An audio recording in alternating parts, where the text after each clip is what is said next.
and welcome to National Pilots Television News. I am Ruth Oiza Emmanuel. First, the headlines. Federal government drags Kwara Governor Abdurrahman Abdulrazak 35 orders to Supreme Court over mismanagement of local government funds. Saraki returns to school, join other world leaders for leadership program in Oxford, United Kingdom. Many feared dead as Lagos mosque collapses during prayers. Pains all over my body, somebody pray for me. I don't want to die young, Portable cries out. Our leader, Ayo Adebanjo, is not dead, says Afenifere. Hamas fires barrage of rockets at Tel Aviv from Gaza. Nigerian pilgrim dies in Makkah. Kwara State Correctional Service Controller Adeyinka Oyun dies few months to retirement. And now the news in details.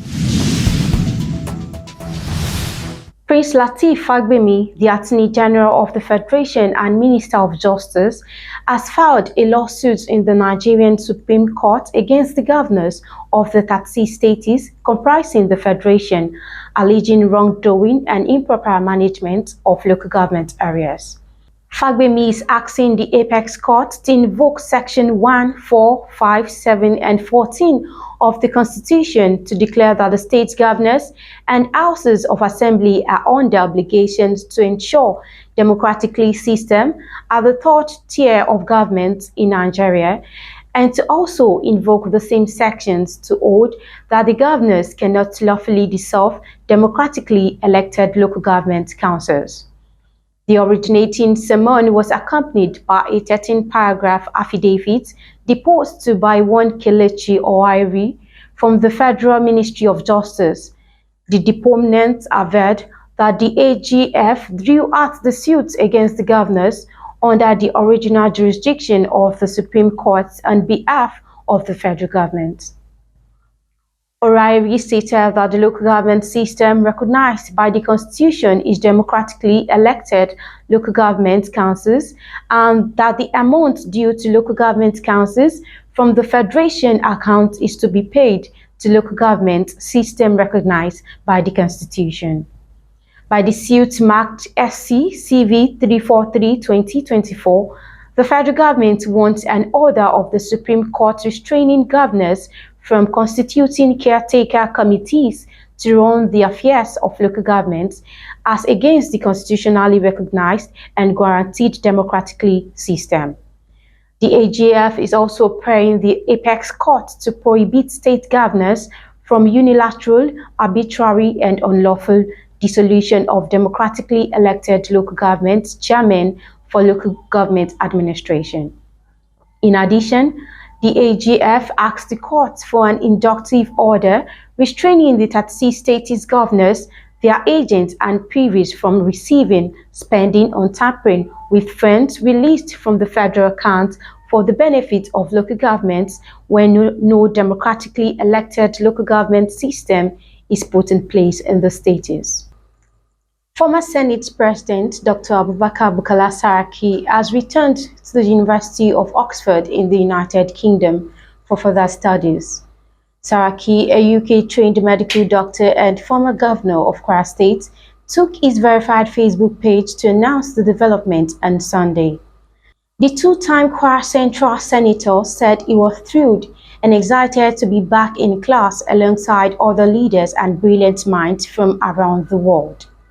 Saraki wrote, "Thrilled to be back in class at Side Business School, University of Oxford for the Reimagining Leadership Executive Education Program.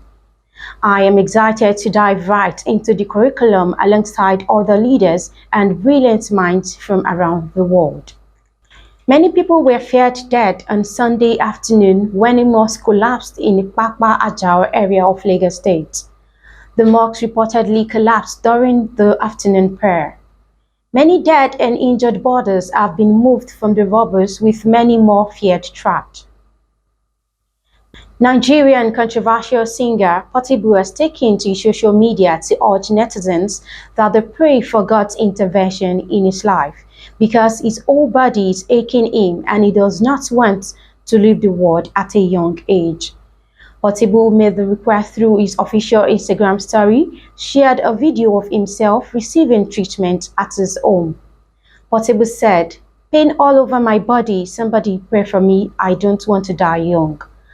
The Zazu crooner that stated that people like himself do not regret their decisions and one cannot be comfortable in the midst of people that do not want such individual, adding that he is coming back stronger. The music star finally stated that although he is still feeling pains, but is alive and he will not die young. Pa Ayo Adebanjo, leader of the Pan-Yoruba socio-cultural group Afenifere, is alive. In the early hours of Sunday, there was news circulating that the leader was dead. However, Shola Ebisieni, the national secretary of the organization, in a telephone interview debunked the news of the leader's death. Ebisieni confirmed that the leader is ill and hearty, adding that they were together last night. His words, "That is not correct, Pa Ayo Adebanjo, our leader is alive. He is ill and hearty. He has even directed me this morning to issue statements to that effect. I was with him last night in a meeting with other Yoruba leaders." He explained that Pa Adebanjo was mistaken for the former VC of the University of Ibadan, Ayobanjo, who died on Friday. "There is a mistake identity. There was an announcement on the Vice Chancellor from the University of Ibadan, Ayobanjo, who died," he said. The armed wing of Hamas has launched a large barrage of rockets at Tel Aviv, Israel's bustling commercial hub. This marks the first of such attacks in months, signaling potential intensification of the conflict in the Middle East. The Israeli military confirmed the interception of several rockets by the Iron Dome missile defense system, which was activated as sirens wailed across the city, warning residents of the incoming threat.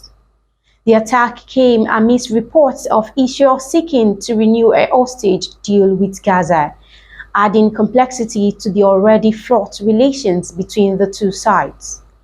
Hamas military wing, the Qassam Brigades, claimed responsibility for the attack, stating it was a response toward the termed Zionist massacres against civilians. The projectiles were reportedly fired from the Gaza Strip during the early hours, targeting communities around Tel Aviv. The Israeli military has been on high alert, conducting raids and detentions in the occupied West Bank, with recent operations resulting in the arrest of several prisoners. These actions have contributed to the rising tensions, culminating in the latest rocket attacks. A Nigerian pilgrim identified as Tawakalitu Alako has died in Makkah after collapsing in a hotel on Saturday. Tawakalitu was part of Nigerian pilgrims from Kebbi State. Reacting to the tragic incident, the chairman of the National Hajj Commission of Nigeria, NACAN, Malam Jalal Arabi, in a statement delivered by Dr. Aliyu Tanko, the Makkah office coordinator of NACAN, expressed deep condolences to the Kebbi State Pilgrims Welfare Board and family of the deceased over the sad incident. He prayed for Tawakalitu's soul to find eternal rest. Tawakalitu reportedly collapsed unexpectedly in a hotel in Makkah while on her way to collect food. Despite being rushed to the hospital, she could not be revived. The Kwara State government has dissolved its Transition Implementation Committee in preparation for the upcoming local government elections. In a statement signed by Mrs. Modukbe Iyabo Adekeye, Permanent Secretary of the Ministry of Local Governments, Chieftaincy Affairs and Community Development, it was announced that the Directors of Personnel Management will now oversee the administration of the state's 16 local government areas. This decision came after the recent announcement made by the Kwara State Independent Electoral Commission that local government elections are scheduled for September 21, 2024. The directors of personnel management will manage the local government until the elections are held and new officials are elected. The controller of the Kwara State Command of the Nigerian Correctional Service, Adeyinka Onyo, is dead. His death came few months from his retirement in office. According to a statement released by the command spokesperson, Adegbulugbe Olumide, the late correctional boss died suddenly on Saturday at his residence in the Ayetoro community, Zango, Kulende area of Ilorin, the state capital. Onyi was last seen at his office until 6 p.m. on Friday. Family sources reported that on Friday evening, the late controller visited a barbing salon before driving home without showing any signs of illness. His sudden death has come as a shock to his colleagues and the community. Further details about the cause of death have not been disclosed. He is survived by his family, who are currently receiving condolences from the public and various dignitaries. And that ends the news on National Pilots Television. For more details and stories, visit our website at www.thenationalpilot.ng or get a copy of our newspaper from a newsstand closest to you. And don't forget to follow us on all our social media handles: YouTube, National Pilots Television; Facebook, National Pilots Newspaper. I am Ruth Oiza Emmanuel. Many thanks for joining us. Good day.